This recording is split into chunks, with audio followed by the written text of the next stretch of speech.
akkasiin jeega zamanni zaman ajaa'ibaati beektu walirraa fagaatanii deemanii eegale tokko takka tokko irraa fagaattee reelaanis jabaatee jiraan beekta sanumaafu ala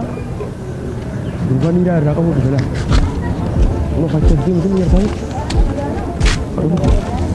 laa kanuma hawaa deemu waan ta'u gurra kana gartee guddaa kana awoo namtichi kun awoo namtichi mallaqa narraa qabu kun na arkeetiis guddaa isarraa inni qabu qottu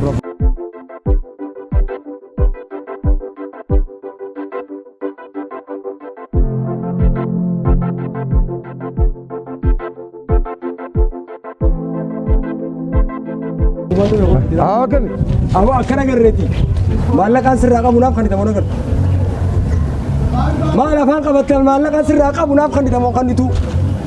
asimi kana gaya karaa deemu mormarra dheedir irraa fudhu fodha maallaqalaan sigalee mongal maallaqaan sirraa qabu kan yeroo nammattee jirti korora irra dalagaan jirti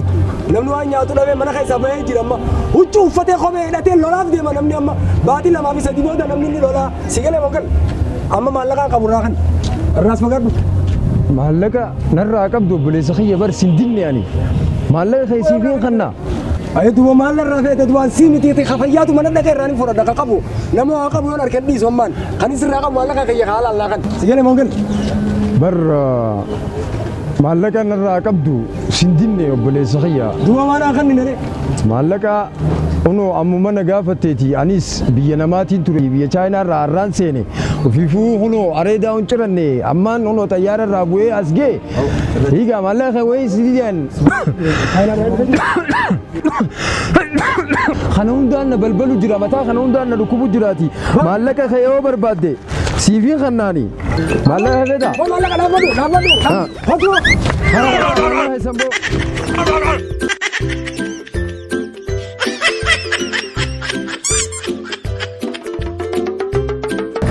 ummanni baafateenii mallaqa jedhawa deemiyan